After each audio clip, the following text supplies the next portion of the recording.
ఆయన తుమ్మల నాగేశ్వరరావు ఆయన్నే మంత్రి చెప్పిండు ఏమన్నాడు మేము 22 లక్షల మందికి చేసినాం ఇంక 20 లక్షల మందికి చేయలేదని వ్యవసాయ మంత్రి చెప్పిండు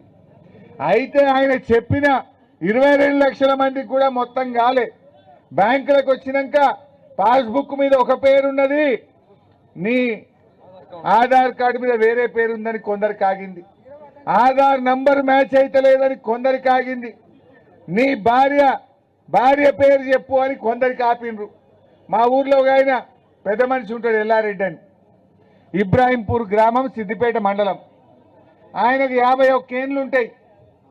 ఆయన బ్యాంకుల దగ్గరికి పోయి నాకు రుణం మాఫీ ఎందుకు కాలేదని అడిగిండు నీ భార్య పేరు చెప్పు అని అడిగిరట అరే నేను పెళ్ళే చేసుకోలేదా భార్య పేరు ఎడికలు చెప్పాలన్నాడు అంటే నువ్వు భార్య పేరు చెప్పలేదు కనుక నీ భార్య ఆధార్ కార్డు ఇవ్వలేదు కనుక నీకు రుణమాఫీ కాదు పో అన్నారట ఇప్పుడు 51 ఏళ్ళకి నాకెవడు పిల్లనిస్తాడు ఈ రేవంత్ రెడ్డి అంటాడు ఎప్పుడు రుణమాఫీ చేస్తాడని ఆ ఎల్లరెడ్డి నా దగ్గరకు వచ్చి మొత్తుకోవట్టే అంటే ఏమి రాజ్యం ఇది 31 కుంటి సాకులు పెట్టి ఎట్ల కోత పెట్టాలని ఆలోచన చేసిండ్రు ఎట్లా రైతు రుణమాఫీ ఎగబెట్టాలని ఆలోచన చేసిండ్రు పెళ్లి కాలేదని ఒకనికి భార్యకు ఆధార్ కార్డు లేదని ఒకని చెప్తారు ఒక ఆయన వాళ్ళ భార్య ఎప్పుడో 2010లో చచ్చిపోయిందట ఈయనకు రైతు రుణమాఫీ ఆగింది ఎందుకు ఏమైనా అడిగితే నీ భార్య ఆధార్ కార్డు తీపో అన్నారట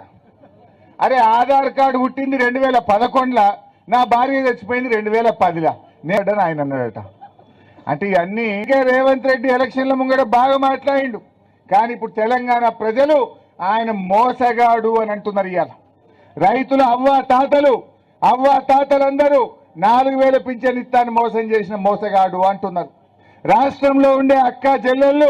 నెలకు 2500 ఇస్తాని మోసం చేసిన మోసగాడు అని పిలుస్తున్నారు రైతులందరూ